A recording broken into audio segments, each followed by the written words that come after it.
Right, I'm excited for this. I am excited for this. This is the first leathered director's cut, and the film is a comedy classic, and it is Trainspotting. It's a cult classic for sure, eh? So it's been a while since I've watched this. Right. And I've watched it. I thought I'm going to watch it yesterday. I was even watching it when I was coming up into the gym. And I forgot actually how hard hitting it is. Mm-hmm. It is. How many times have you read Trainspotting and not watched the film? Twice. I've read the book. I've read the book twice. What I'm meaning is, because when I watched the film, I watched it on Monday night. Mm-hmm. And I forget quite a lot of the stuff that happened. Oh, for sure. And it's sometimes I get confused with the books, because he's got such a huge universe, and Irvin Welsh with the fact that when you think about Trainspotting, Porno, Dead Man's Trousers, and then from even the Mark Renton stories to moving over to the Decent Ride or Glue, there's so many different layers to all these people, and you kind of see them all in the same universe. So I find it difficult to kind of split it up. But when I sat down and watched the film on Monday night, I was like, oh, I forgot this happened. And I forgot that's how this plays out. It's much more condensed. Obviously the books are massive and we're big readers, all three of us, but I think you do have to separate them. In my opinion, the book is better than the film because you get a much more, and as well, the book for me is more personal. They're talking about places that I know I'm very familiar with. They're speaking about X Street, sometimes all the way. I was listening to A Decent Ride there, and they're talking about jumping a wall on a street into a cemetery that I know, because they're like, it's lower there than on that street, and they go round onto that street to jump over it, and I'm like, I know exactly where that is. So I think you do have to separate the film for the book. But what's mad about this is a few weeks ago I was in my work in Liquid Rooms, and there's a young English guy there, works behind the bar, and he went, I just watched Trainspotting there. He goes to Edinburgh Uni, very well spoken, nice wee guy. He said, I just watched Trainspotting there. He went, we'd be mad if some people's lives were like that, eh? And I was like, oh my God, he just thinks this is fiction. Well, we had this conversation before. And then Craig, you're obviously a different age than us. We're in our mid-30s. Aye. You're at early 20s. Mid-20s, am I right? Aye, mid-20s. What was it like growing up for you with regards to people who are taking drugs, especially smack or heroin? Personally, I didn't come across it much. So for me, like the film Trainspotting is, I'm viewing that from the outside in, where I don't have any experience with that. So I'm viewing it sort of purely as a spectator. So when you're watching this, can you link to people you're like, oh, I know exactly what he's going through, or I know somebody like him? No, but obviously we'll get into this. I think the film does a very, very good job of portraying that for people like me who don't have any experience with it. Like the way the film's shot, like you still feel kind of like it still feels very grounded, and it feels like a real story as opposed to just fiction. And I think it does a good job of putting that across to someone like me who hasn't dealt with anything like that. Because we were speaking about Ross letting his son watch this film, and as you're saying about the person in this bar, and especially your son as well, and my kids, if they were watching this film, I don't think they would get the... No. I know what you're saying is Danny Boyle does a very good job of allowing you into their universe, but when we grew up in the 90s, this was pretty prevalent. Like, we knew people. Heroin, I knew people. Heroin was like a huge deal within my local area. Yep. People were shooting up, and I'm talking like they weren't going to houses; they were doing it out in the streets. They were doing it in alleyways. They were doing it behind shops. It was like a very common thing. So I would see needles daily. We make the joke all the time, the bum alley joke at Liquid Rooms. But I walked down there on Saturday night to go and get something to eat, and there was a guy sitting there. There's a little step, and he's sitting there shooting. Like, and it's just, what's funny is, I was saying this to my missus, I walked past him and he looked up, he's pulled his arm out the sleeve of his jacket, put his hood up, and he's doing it like that. And as I walked past, he goes, sorry, buddy. And I thought, why does he apologise? Like, he's so far gone that he'll do it in public, and he still feels the need to go, sorry, buddy, as if he's doing something bad. It was just a very peculiar moment, and it is really quite sad how normalised this is. The more I think this stuff shouldn't be normal. That should be we shouldn't be familiar with what's going on in that film, and we kind of are. And a lot of people watching the podcast, they will be too. And that's, the more I think about that, the more I humanize it, I think that's mad. Like, I can't comprehend my son thinking this is normal. Not to the degree we do. Like you say, see needles, see it like, they're just lying about. They're lying on the street. They're lying in Edinburgh City Centre. They're lying in public. They're lying in Greyfriars Cemetery, which is one of the biggest tourist hubs in Edinburgh. They're just lying about all over the place. Well, so we've got a couple of concepts for the way this podcast is going to run. I think we're going to do it on a round basis, didn't we? Where it's going to be, obviously it's leathered, MMA based. So we're going to look at some of the few different categories, and then ultimately we'll see who wins every round and comes the victor of the film Trainspotting. Craig, you want to run this, the first? Aye, so the first one we've got, obviously this is the first episode, so this might sort of be tweaked down the line and we might mess about with the formula until we get something. But the first one we've got up is fantasy fights. So the first one is, which character from the film Trainspotting would make the best MMA fighter? Personally, I think there's two possible answers. But I see you've flagged Begbie as the man. Like, I think Begbie's the obvious option because he's a bit of a wild man. And some of the scenes, like the scene where Renton's obviously picking at him with the tranny, and he grabs the knife and boom, so a guy that flies off his handle. That's the... And he slashes the guy in the pub and accidentally slashes Spud. Glasses a woman. There's and the other person you put down is Tommy. Tommy, obviously we know for the book that he has the boxing background. Begbie and him they both went to boxing. I'm glad you mentioned this bit, because this bit gets missed a lot. They sparred together and Tommy gave Begbie a bit of doing in sparring. And Tommy was worried about the repercussions that after what it was, but Begbie just gives him respect now because the two of them know who it is. So, anybody else? I don't think so. I think Spud goes along and tries, doesn't he? That's in T2, isn't it? When he gets dusted. But I'm trying to think if he does it in any of the books, but like you say, it is in Trainspotting 2 and it's not really for him. So I don't know. I can't really think of any of the other characters, especially not in that Trainspotting film. There's not... Mother Superior?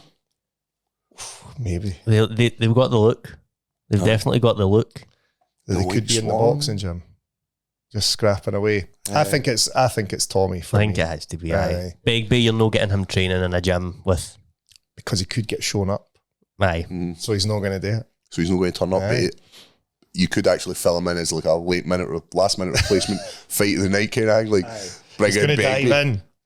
So Begbie. I'm going to take Tommy for that one. Cleanest lifestyle, which goes the worst. There's also the flip side of it, which MMA fighters could slot into the world of Trainspotting. Now, there are obviously fighters who have struggled with addiction, stuff like that, but it's very common. Are we going to go for like Jared Gordon, isn't it? But I don't know if that's... If you put him in that world, it just makes him worse, doesn't it? And I don't know if that's in good taste. So let's go the Scottish route. And Stevie Ray slips in there perfectly.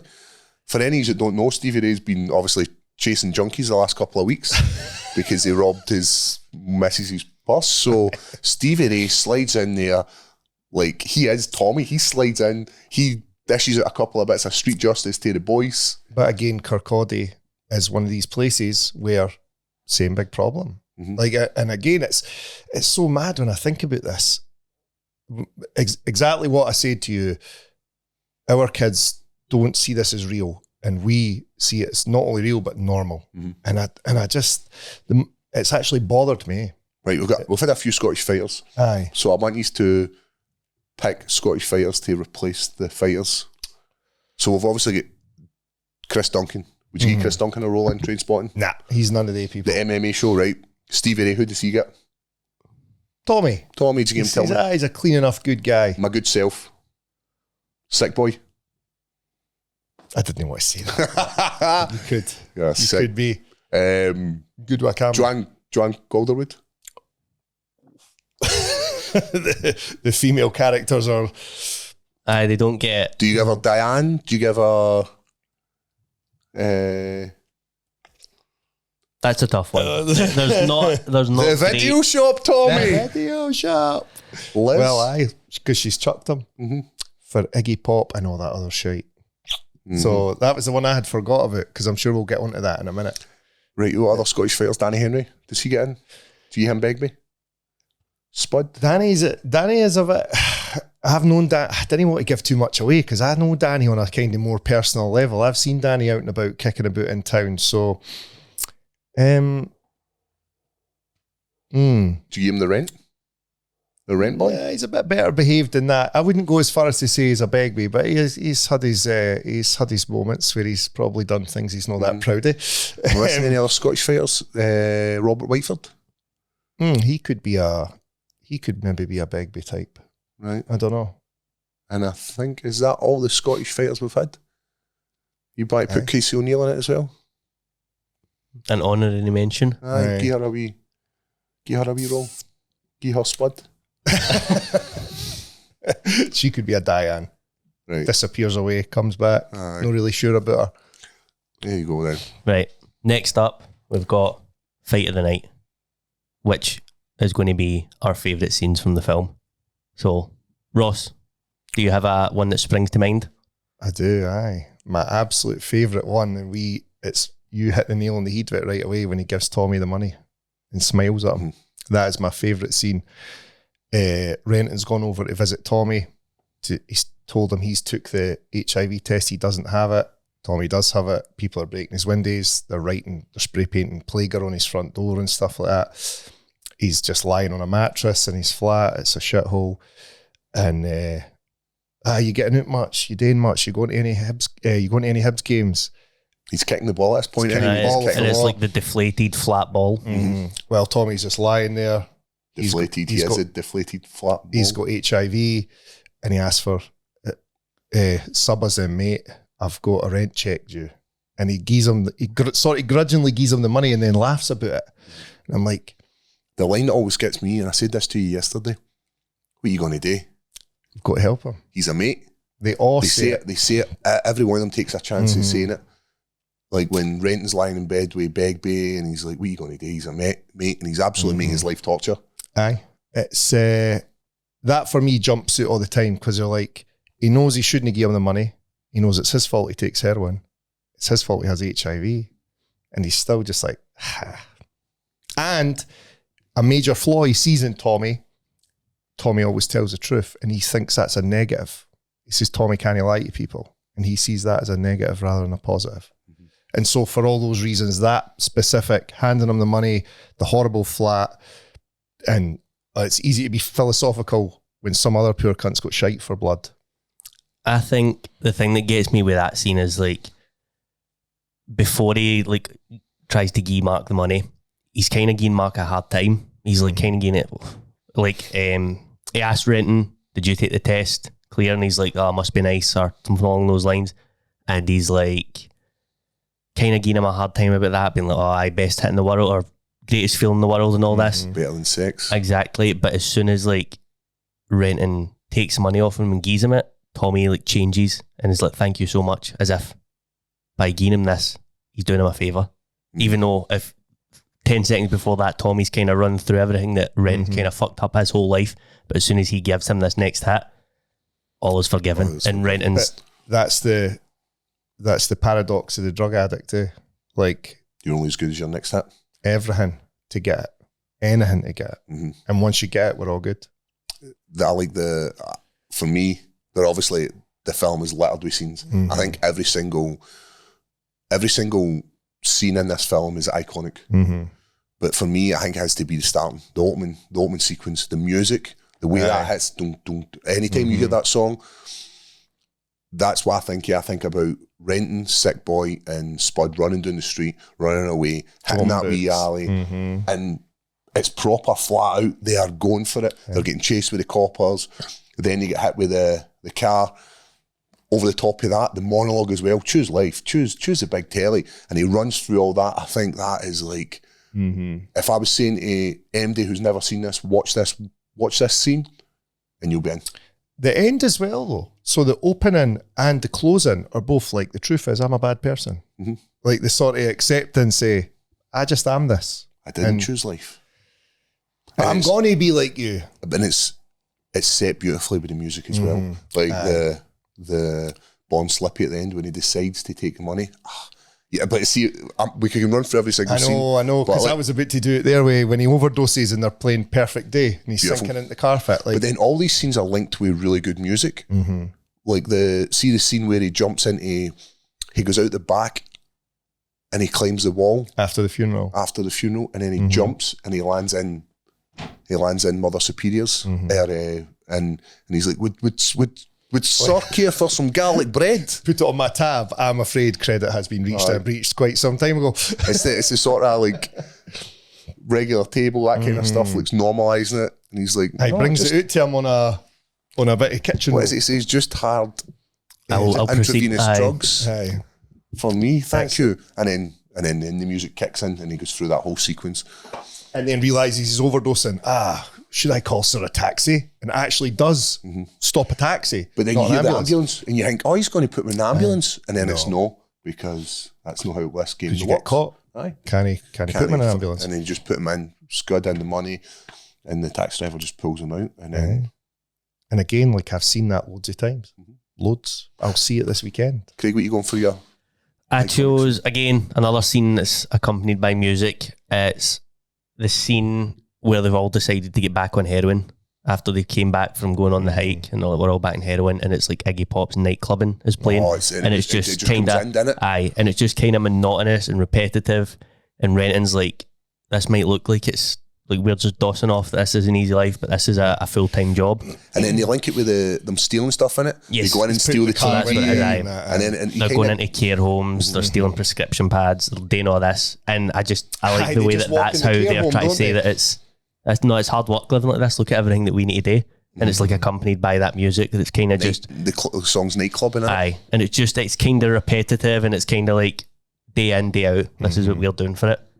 And that's one that stuck with me. Aye, there's so many good scenes. And then that scene ends and it comes up the wee text, first day of the Edinburgh Festival, and the American tourist walks into the pub. Aye. And they hear his accent, and straight away they don't need to look at each other, they don't need to say a word, they'll just follow him into the toilet. Just know the score, eh? And then it's like the bartender's trying on the jacket and everything. Look as if, does it look good on me? Because he's got to get his bit as well. Everybody who needs to keep their mouth shut has to get their piece. For me, an honourable mention has to be the Begbie doing the volley story, where he's like, and he's telling the story, and I love, and then And it's false. and it's a lot of shite. This so-called hard man, And it's just a and specky guy. and it's these lines like, and I'm the one with the pool cue, and he can get the fat end of it any time he wants. And then it's like, then it's Tommy.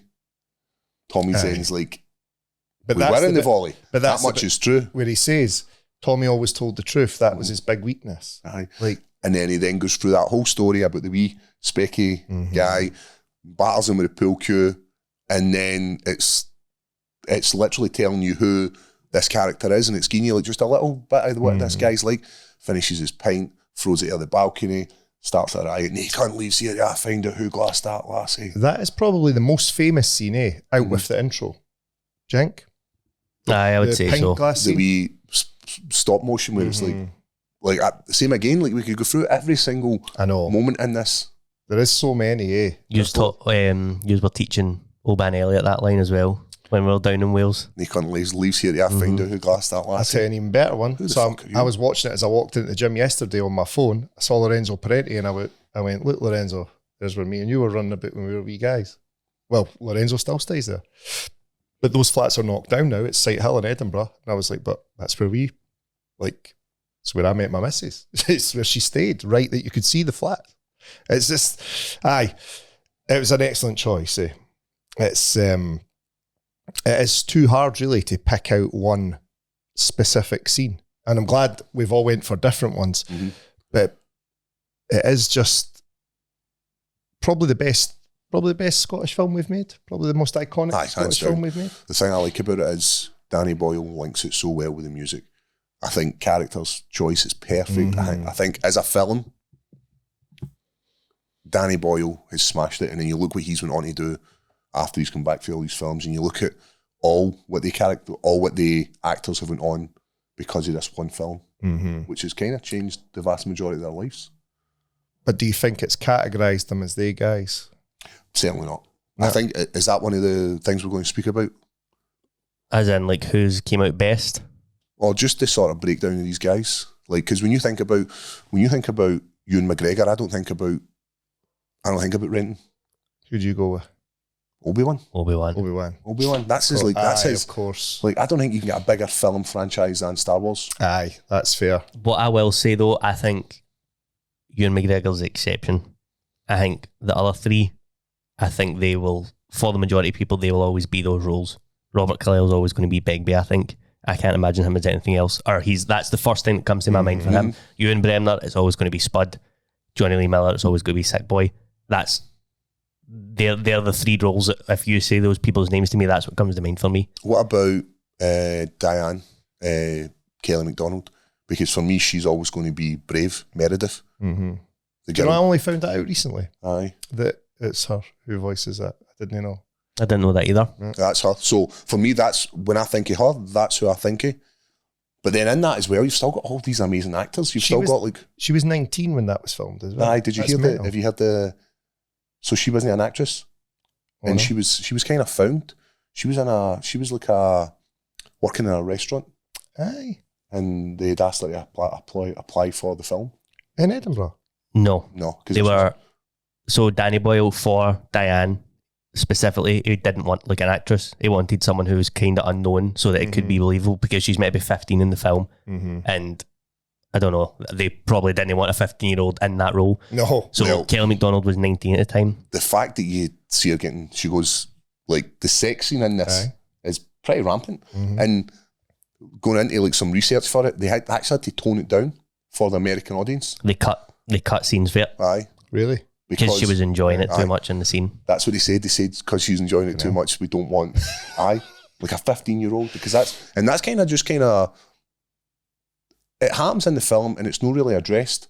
And don't get me wrong, the people who Renton keeps his company don't care, because if you think about Sick Boy tries to employ her. Sick Boy tries to employ her. Sick Boy then starts becoming like giving out, like he starts becoming a pimp. I was going to say the film doesn't really go into it that much though, but in the books it's very clear, like Sick Boy is a pimp who gets young women under 16-year-old addicted to heroin and then starts to pimp them out, and it's as open that he does that. The only sort of reference to that is like one line in the film where Ewan McGregor or Renton's like, he's turned into a pimp and a pusher. She writes him the letter while he's in London. Francis Begbie.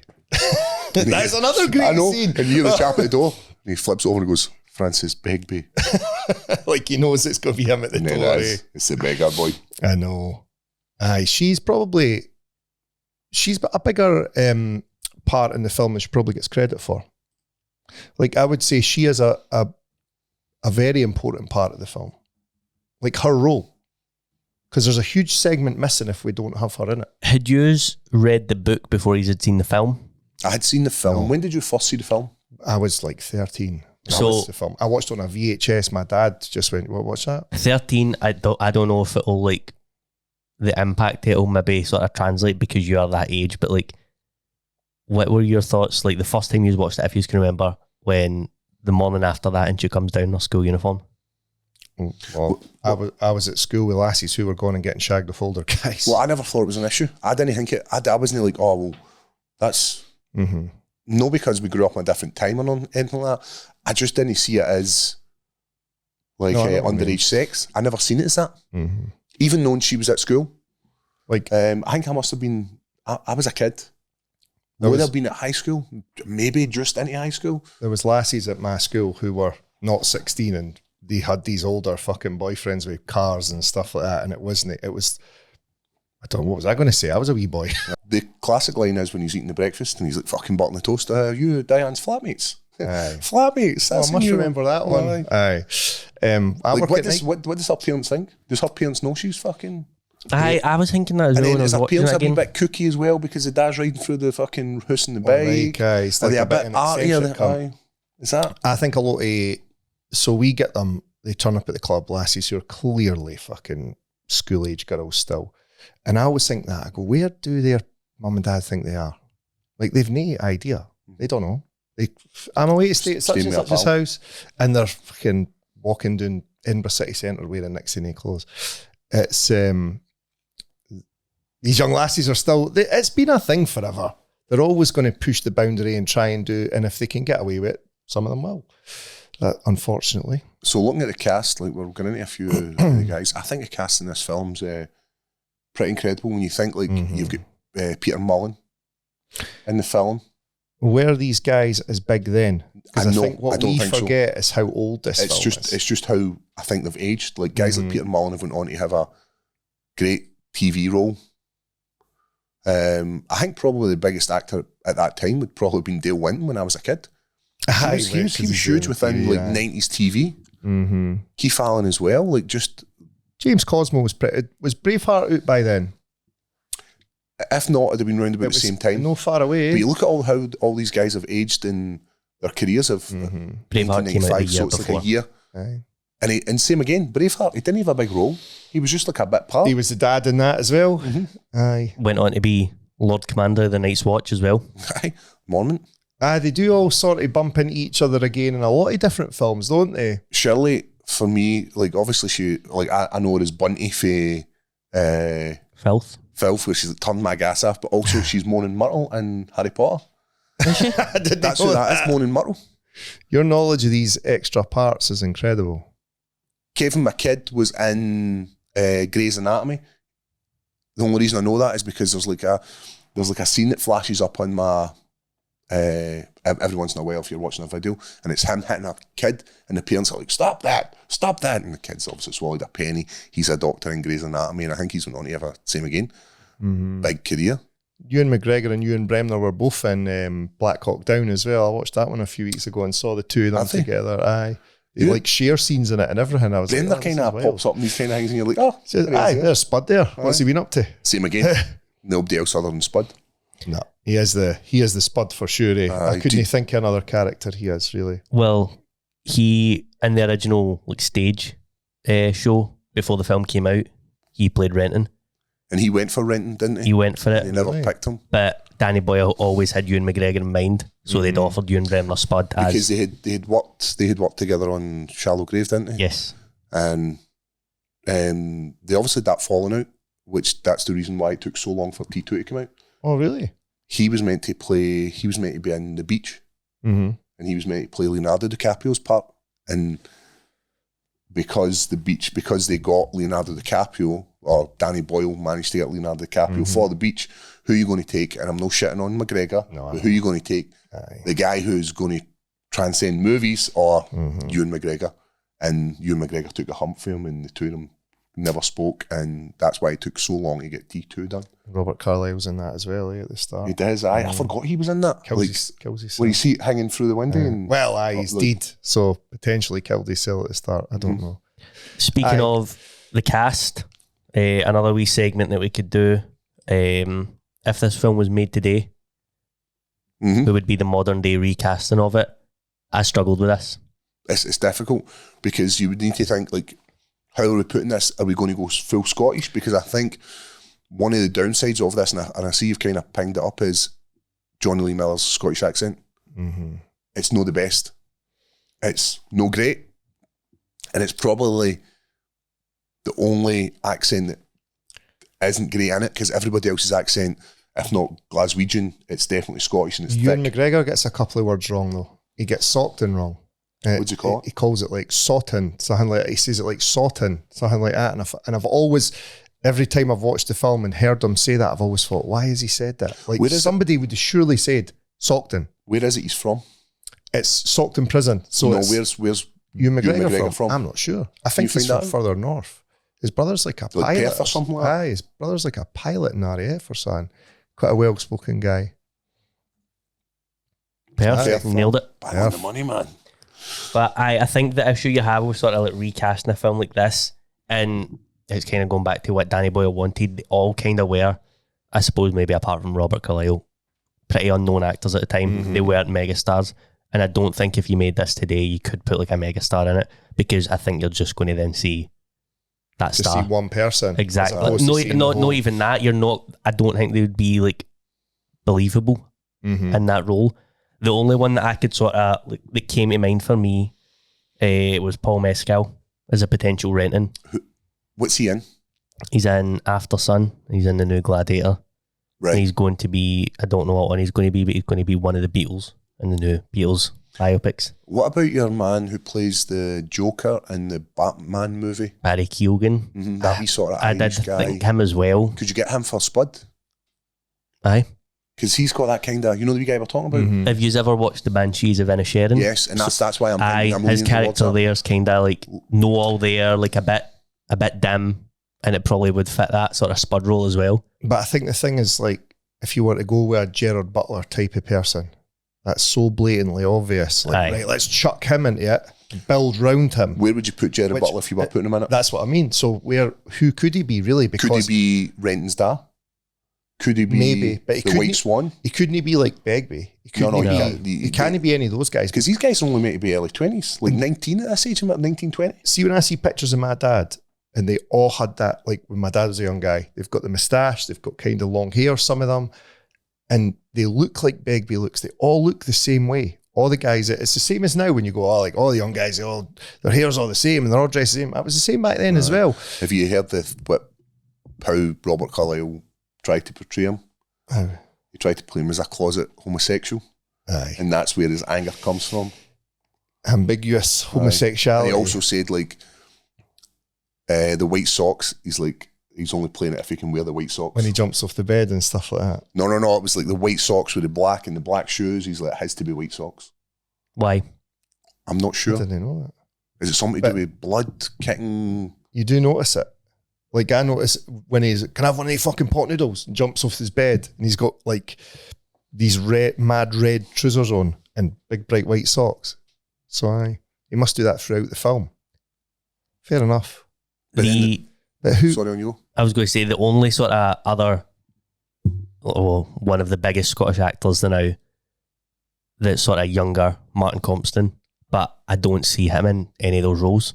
Same again, I think he falls into that sort of pain of you can't put him into the main roles, and that's the difficulty with being at Scottish stars. Here's the thing. Could we get Keysbo? Could you have Fat Keysbo? Could you have our very own Grado as Keysbo? Aye, you could, because he's so Keysbo's in the books, and he's a massive part in the books. That's a football fan, right? And when I read Keysbo, I think of Grado. Is he your favourite character in the book? I kind of like Keysbo. So there's a great scene where he gets locked, his parents lock him out in the balcony. On the balcony. They keep canaries and wee the birds moths. and that. The moths get the fake tit, and the bird lives inside it, and she feeds it. That's so good. Is that Trainspotting or is that? That is Skag Boys. Skag Boys. For people who have only seen the films, give us like a quick rundown of this character. Keysbo, he's Grado. He's a cheeky chappy. He is quite funny.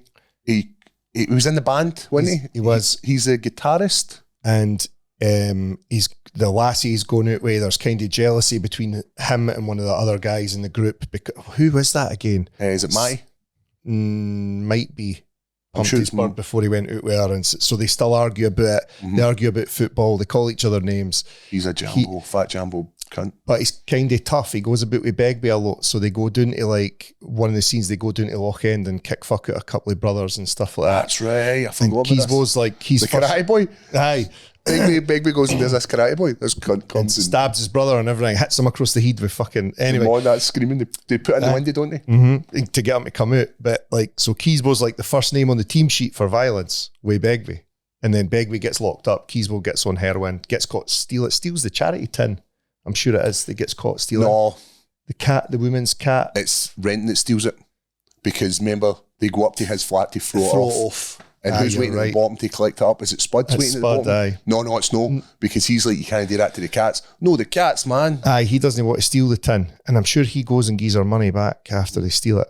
It might be even second prize or some that might even be Matty. I think it's Matty. I think so. I think it's Matty. But it's they go to like his mum's house to chuck the charity tin off the high rise. In the book, Tommy doesn't die of toxoplasmosis. It's Matty that dies it. Is it Matty? Aye, it's Matty that dies it. Matty dies of toxic plasmosis. What they make Tommy die. Tommy just dies of AIDS in the book. Just fades away. Aye, and I think they try and obviously there's no get the the budget to have all these different characters, and then you have to go into backstories. So the movie's like, right, we'll just take them away, but we're kind of like this, so we'll put this in. I think for other people as well, like Tommy, Matty, those are too close. Do you know what I mean? Like people would get mixed up with the people. Right. Whereas that's it. I just think for like an American audience or like a non-UK audience, names that are quite similar would trip them up a bit. Whereas we're used to everybody like name gets shortened and a Y on the end. That's everyone here.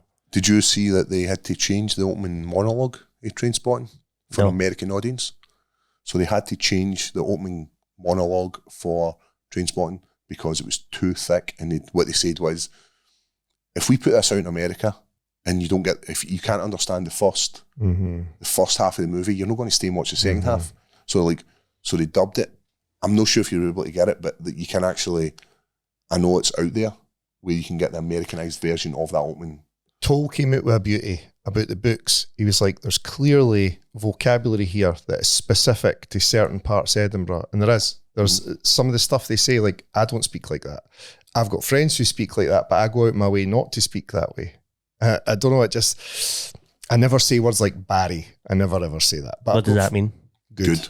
Proper good. Barry, like. Aye, or double Barry. Or do you use the word flunky? Somebody say, was it you actually said that a couple of weeks ago? And I was like, I've not heard that word for years. That's like an old guy word for a fucking rubber, eh? A rubber. But it's flunky. A flunky. Make sure you wear a flunky. That would be like what my old man would say when I was a young guy. That was on, like, so when I was looking up movie mistakes, that was on the movie mistakes.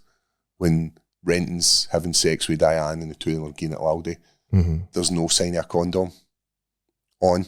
But then when Renton goes out into the hall and he's standing there and she's like, keep it down. And he pulls off the Johnny, just pulls it off. He's complaining because he says, I'm like a dildo on a skateboard in the book, isn't he? That's because she just fucking huds him down. So where are we up to in rounds? What was that? That was the recasting. So what was that, round 3? I don't think you could recast it, to be totally honest. And if you did, it would need to be unknowns. Aye. What about, would you be interested in watching an all-female version of Trainspotting?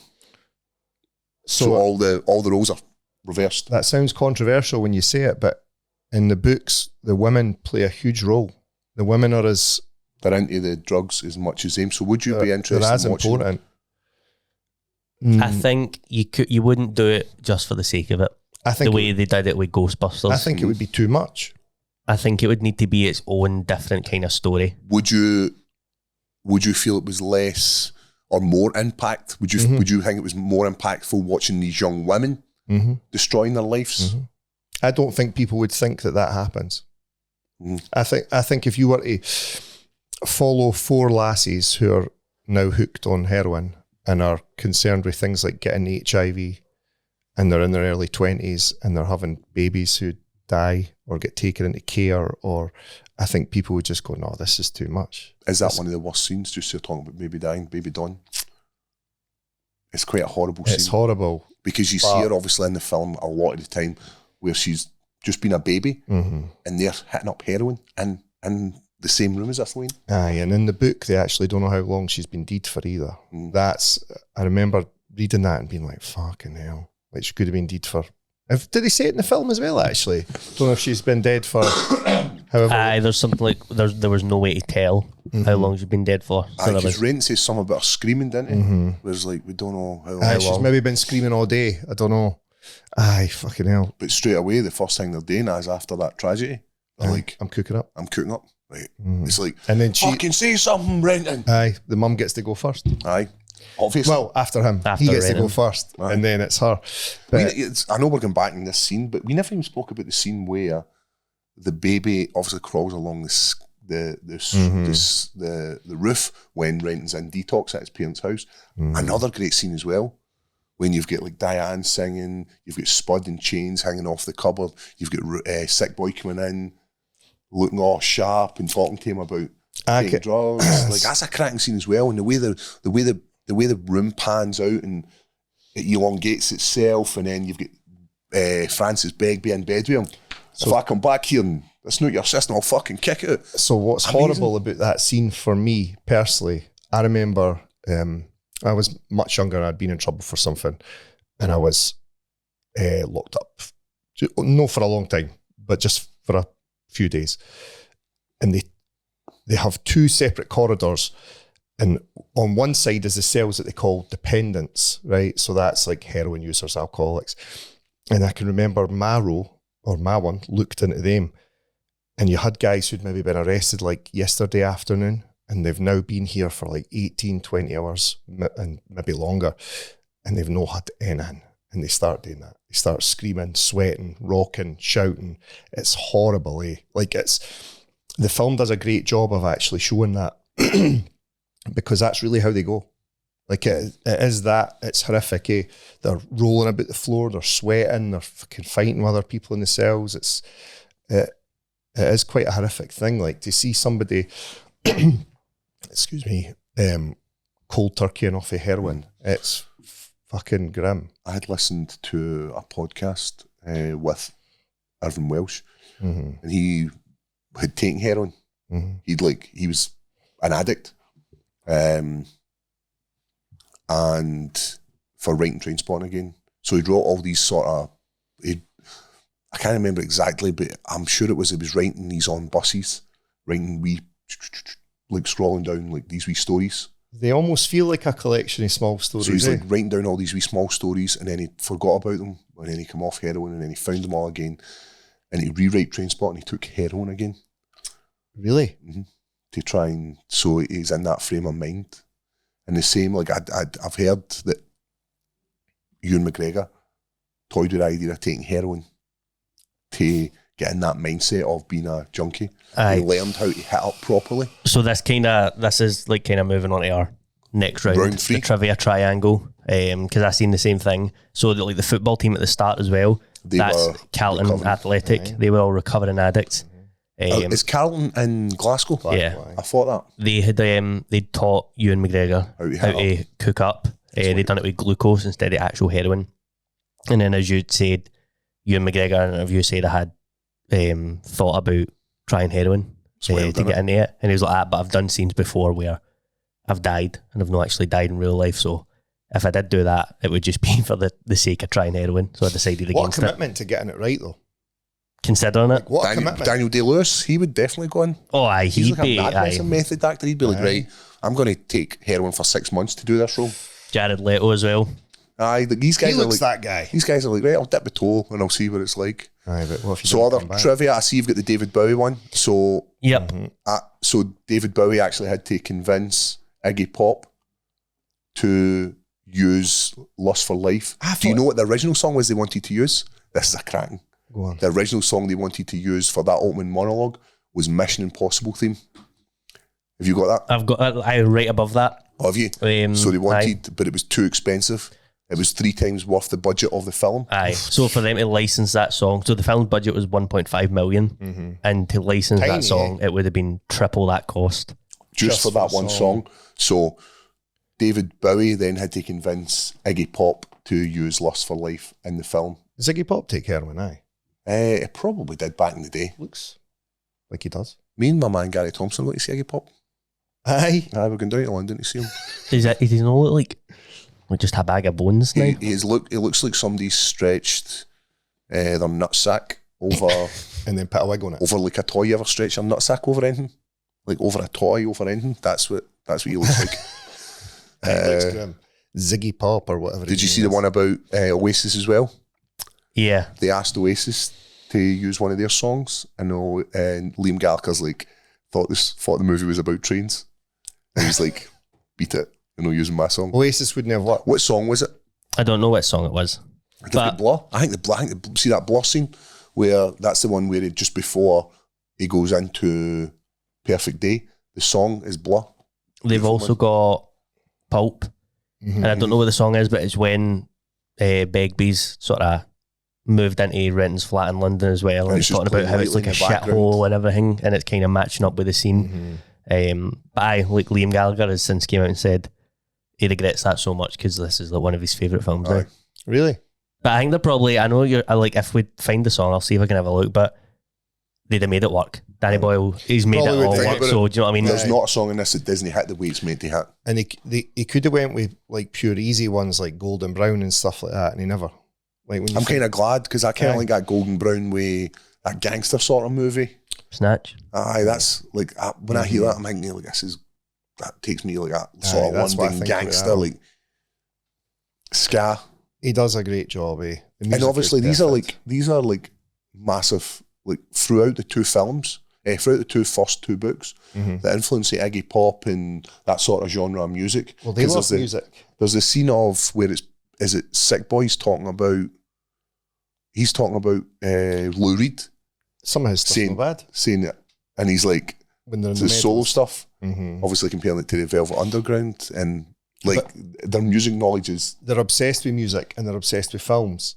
And all they ever talk about is certain actors, like when is it Trainspotting or Porno, he's wanting to watch a film and he's pissed off because Sick Boy's trying to get him to go. I think that's Trainspotting. Because he's just rented it, rented it. He's just been to Blockbuster and got a video out, and he's only got so long to watch this, and obviously he knows if he goes uptown, they're buying heroin and it's game over.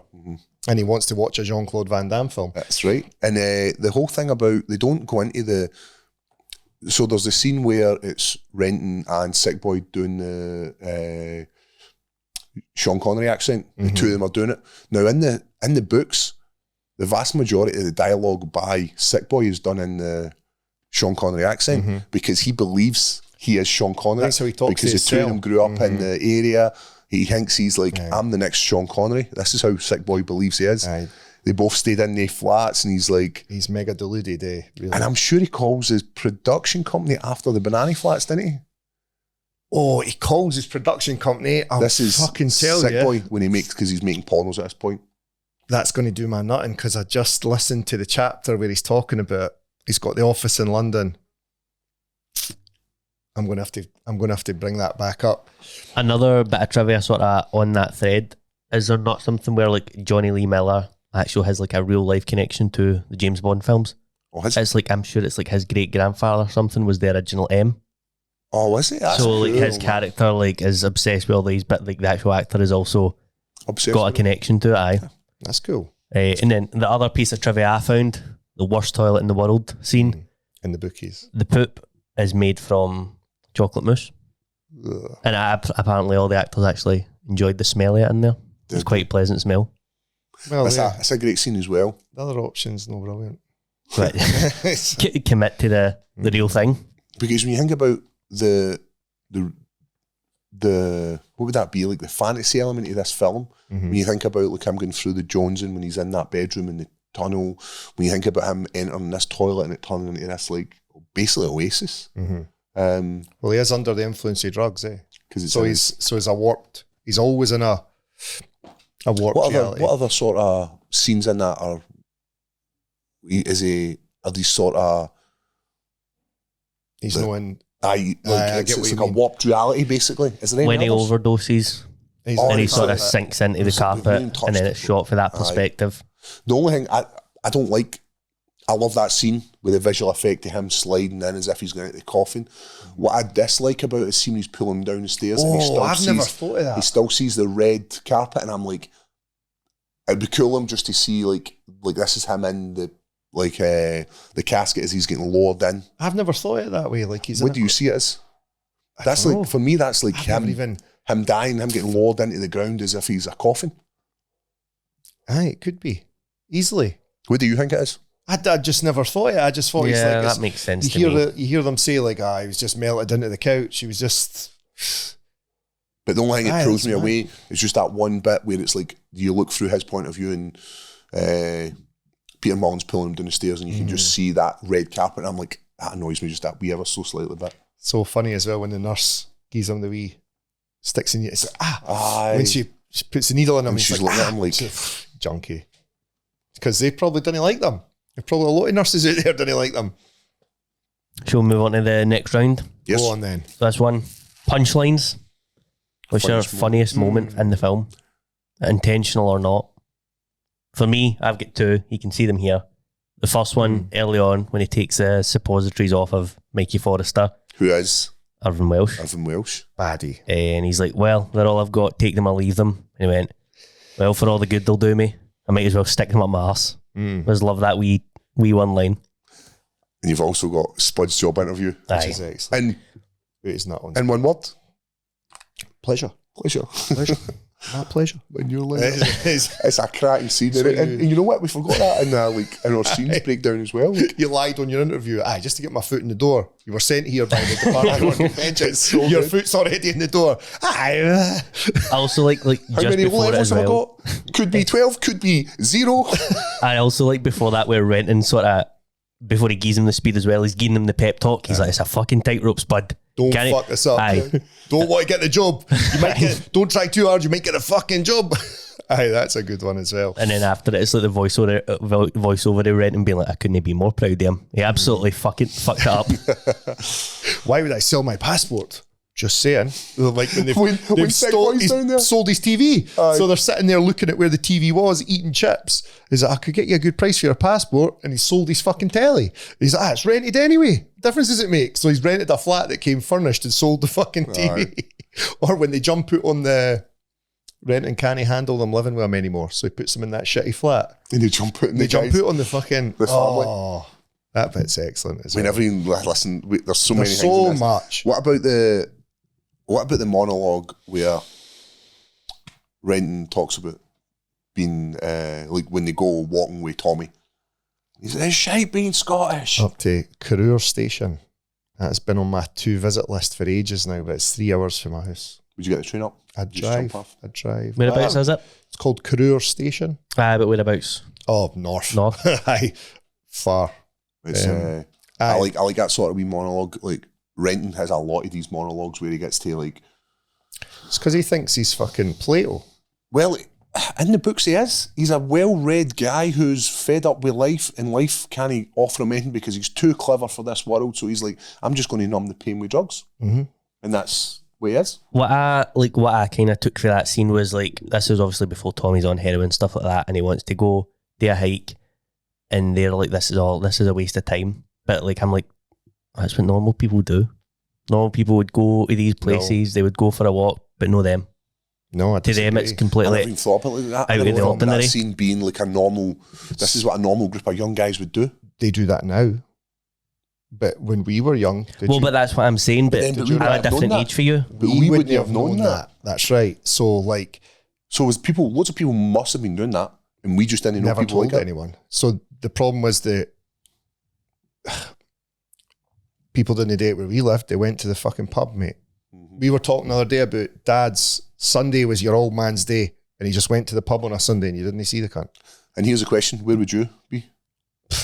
Outside it or sent up to get him, or you might have to sit there and do, I mind in Queensferry, the pub was called the Queen's Retreat, and under 18s could sit in the lounge with like a Pepsi and you just sit there, just wait on them for hours.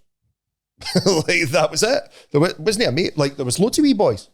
It was just normal. aye, but so you're saying now like going hill walking, aye, we do that, we go and do things like that, and fucking my kids think it's normal to go hill walking, but we didn't. I didn't go hill walking. Could you imagine being that generation, like the early 90s, late 80s, like a mobile phone age, like in that sort of world where they're blogging everything they do? Aye, I'm just doing it the fucking... Doing it Wester Hill. Right, so how are you going to get to any of these hills for Wester Hills? Don't know, where are they? Like people think I'm fucking lying when I say I didn't have any friends who went to uni. I didn't know anyone who'd been to uni. I didn't know anyone who planned to go. Like, these communities are shite, and this is the only thing that makes them better. That's why they do it. And that's like, there is people who are too good for them, and that is why they sort of break through, or they stay with the same group of friends and do the same shit. And it's brutally simplistic, I think. But changing now. On this funny moments, what do you think of when Tommy and Spud are talking about the lassies, and the lassies are talking about Tommy and it? What are you talking about? Football. Shopping. Aye, do you think it's a bit? It's a bit. You think it's cringy? Aye, I don't like it. It didn't land for me either. No, it's like, what are you talking about? Football. It's like, what are you? Shopping. Because they're both talking about each other. I now that you've said that, it That's didn't a land miss. for me. I would say so. Spud chucks his shite over his bird's ma. That's a good That's one. brilliant. That's a That good is- How did we forget that as well? It's like when I'll take him. It's when he puts his hand down and he pulls it out. It fucking looks vile. His acting is brilliant at that point. They're my sheets. No. Aye, that's a good bit. But again, the mum and the dad, like, they must be aware that their daughter's going out with a guy who takes heroin and are just oblivious. But do they? Why would they? Don't know. They don't know. Like, here's something I want to add in there. Is there anything in this film? Because there's very few things in this that I think sort of timestamp it, where it's like, oh, that's the 90s, and it's nothing more than the 90s. Like when you watch films and you see people bringing out like a Motorola flip phone, you're like, look at the state of that phone. Or you see old shitey cars out in the street and you're like, look at the nick of the motors. Or is there anything that Disney that stamps this in, this is set in the 80s and 90s? So I would say the number one is The Video Shop. The Video Shop. Video Shop. It was like a cult classic for us. The Video Shop. The Video Shop. Like, I must and they're have standing returned it. outside, aye. But see, if you said that to young people now, they would be like, what do you mean you returned it? Like, what did you do? You dropped it through the, like, mind you dropped them through the fucking slot. Like, that is alien. Probably alien to you. Aye. Did you ever have a Video Shop experience? No. The closest I've got is like when you could get like PlayStation games through the library.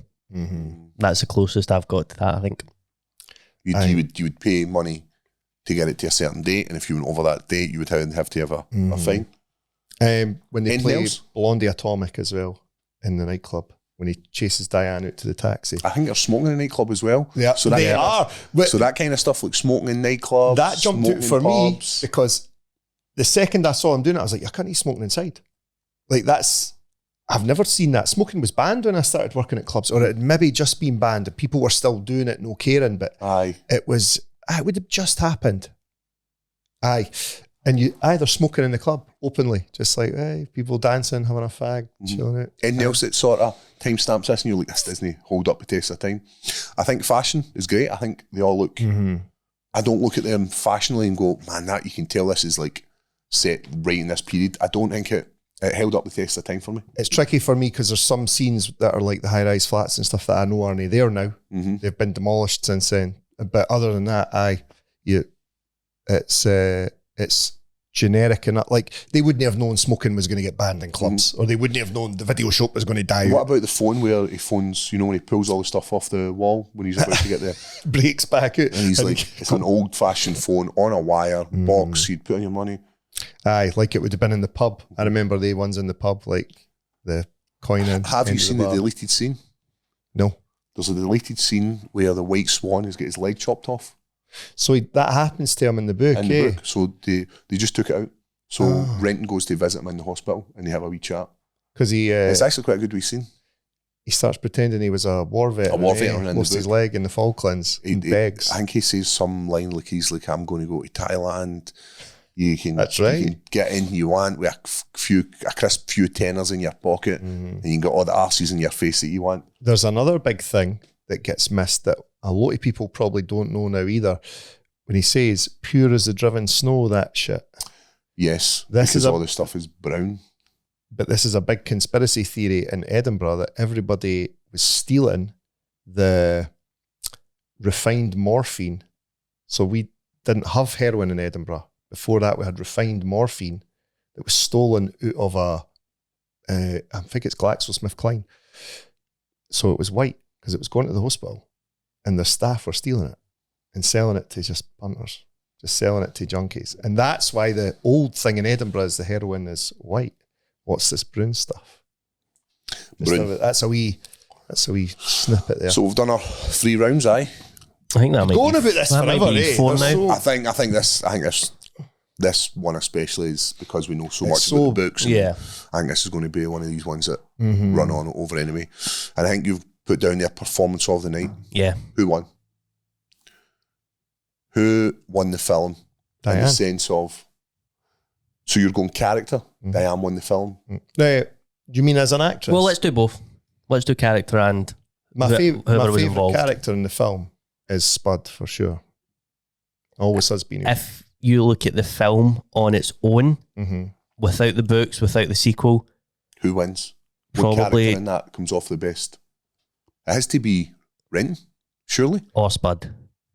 Spud gets money, but you know he's going to do it. Mhm.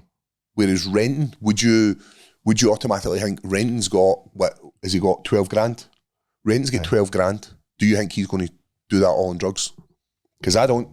No, I know. Even if you don't know what happens in the next books, or you don't see T2, you're like, renting's smart enough with 12 grand that he can go anywhere in the world and do anything he wants. Right, I'm going to counter that. Spud was up for stealing it too. So the thing with I don't think so.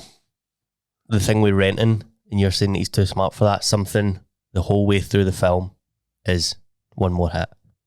He's like, I just need one more hit. The film starts with him trying to get off it. He boards up his door and everything, and then he rips it down. He's like, the only thing I need is just one more hit to get me started. Yep.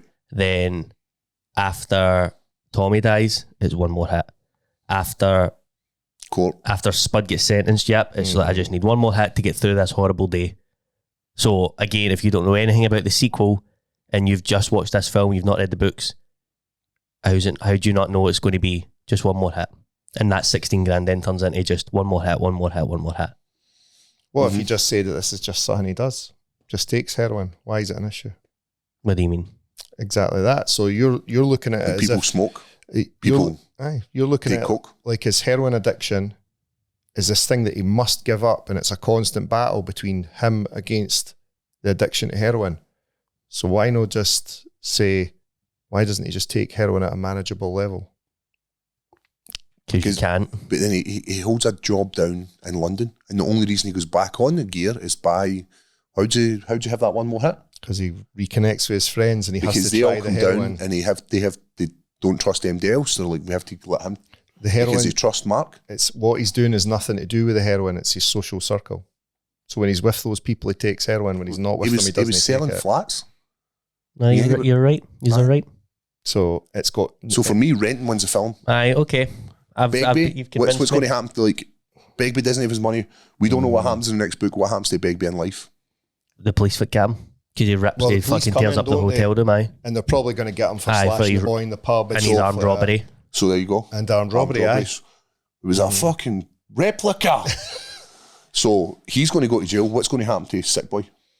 He's just going to continue being a fucking drug dealing pimp.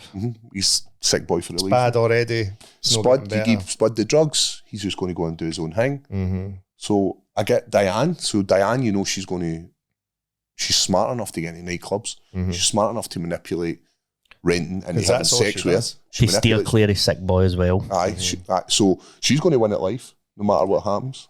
Aye. Mum and Dad, renting's mum and dad, did he win? His mum dies. Not till... Not in the, but in the film. The film on its In the own. film. Oh, right. Did they have a better life without Probably. their son? Probably. Aye, because he's no there. Dad's always Because worried he's also in that, like, my favourite scene where they're doing that, he steals for them as well. When he's in the Aye. back and he's in... Aye. all the time. Going under They the don't hangman. even like he's fucking Stealing steals our them all the morphine. time. I steal.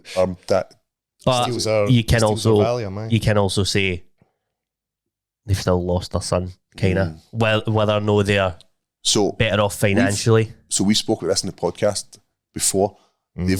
One of their sons dies previously. There's 3 renting brothers. There's only 2 now. So Whose there's sons die? Davy. Davy is in the military. No, Davy's the Yeah, wheelchair. Davy's in the and wheelchair. Billy's who in Billy's who in the dies. Billy. Is it Billy? It's no Billy. Anyway, we'll say it's army. But Billy. he dies. He dies in what? Aye, gets killed. Guess what renting does to Billy's wife? Renting pumps her the day of the Shags funeral. her in the toilet. Piece of shaggy. Aye. Is So it there's Billy? 3 brothers. What is his fucking name? Davy, because they call him Spazzy Davy. I know. Wanks him off. Brutal. Gives his disabled brother a hand job. Whenever multiple the hand news jobs. comes on. Right, well, I know. we can do a book club. We can do a book club. I Right, know. So renting wins. renting wins I his suppose character. so, because he Let's- takes the money. And how about actual actors, directors, people involved with the film? Well, I think Danny there's- Boyle goes on to have a tremendous career. Makes some absolutely like Slumdog Millionaire. Did he won multiple awards for that? I think so. I won That's huge. aye. 28 days later is huge. Aye. We're about to get 28 years later. His careers just went from strength to strength. 127 hours is a pretty mental film as well. Very good. The Beach, as you said. The Worked with Beach, probably the fucking biggest hell. actor in Hollywood. He's an actor who, a director right now could be like, can make any film he really wants. He doesn't have to stick to one thing. He doesn't have to be like, I have to make like war films. I or have to make action this. films. He can make anything he wants. But- Ewan McGregor obviously goes on to be Obi-Wan.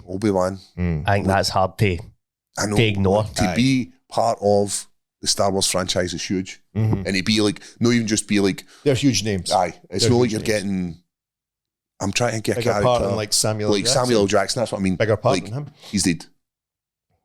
Obi-Wan Kenobi. He got his own series. They brought him, he wins. Aye. Do you know what wins it for me? The music. The music soundtrack of this. Yeah. But we love music. The music for this film, just, you can put this album on and just listen to it as an album. Trainspotting soundtrack, but see with the scenes and the image and... Well, when I hear those songs, I think of those scenes, and then I think of places and time. Even they're talking about that with the heroin. I'm trying not to say junkies. It's a new thing I'm doing. The heroin addicts starting to withdraw. I can't remember at the time looking across at them and going, what a bunch of fucking losers. See, now I didn't feel that way. Now I feel upset for them. I do. You've got Robert Carlyle there. Aye. So it's like a Massive wee... upward spiral for him. Not even so much that, but as like a wee sort of this performance tonight, who won? I think his performance as Begbie is the one that stands out the most in the film. So if you take the film on its own, Robert Carlyle wins for me, I think, because he's the one who leaves the most lasting impression. All the lines. Aye. Did you know he wasn't the first choice? Do you know who the first choice in the film was? Go on. Is it Christopher Eccleston? That's very weird you said that, because see, when I was thinking of like the recasting, he's like who I had in my head as a Begbie. He's like was Doctor Who. He was in the new season of the True Detective. That's who they originally wanted as... What is it, Life on Mars as well? Was he in Life on Mars? No, it's not. He's not in Life on Mars. Who am I thinking of? You're thinking... He's a good actor. He could fit any Trainspotting. Who am I thinking of? That's going to annoy me. So that's who they originally wanted. Danny Boyle had worked with him on Thingy as well. You think they would have done the moustache and the long hair and stuff? Well, when they were trying to cast, this goes back, Danny Boyle was looking for actors to be in his film Shallow Grave. Robert Carlyle come in and was to play, I think he was going for a role in it. And he said to him, can you play it a wee bit more, can you play it a little bit more, less scheme, basically? And he was like, no, that's not how I see the character. And they binned him off. So Danny Boyle was like, listen, you're no fit for this role. They let him go. Danny Boyle had him in the back of his head and he phones him up and says, I'm doing Trainspotting. What role do you want? And he was like, right, what about, I offered him a role. And he's like, nah. And then he says, who else would you do if you couldn't get that role? And he says, right, what about Sick Boy? And he's like, nah, I see you as Begbie. And then he goes, but Begbie's bad. Begbie's tall and big, and because in the books, Begbie's quite tall, quite lean, like this. And he's like, small cycles are the best cycles. They are usually the cycles too. So that's why, because that's how he ended up getting that role. Aye, because a Tommy would have been too sort of big. So they'd offered that. They'd phoned him up, Danny Boyle, and said, who would you like? And he says, can I have this one? And he says, nah, who else would you like? Nah, we want you, Francis. Is that it? Anything else? I don't know. I think that's as us covered Hard all the time. rounds. It's like this is an easy first hit for us because it's one of our favourite films. It's an iconic classic Scottish film, and we love the books, we love the director, we love everything that goes along with this. And unfortunately, who did you pick to win? Who did you pick to win the film? Actors in that? Diane. Like just with that backstory, like just let's find this normal person. Like that's a big personal victory. Eh? On that note, that was a breakdown of Trainspotting. Hope you enjoyed it, guys. Keep it high as always. See you on the next one.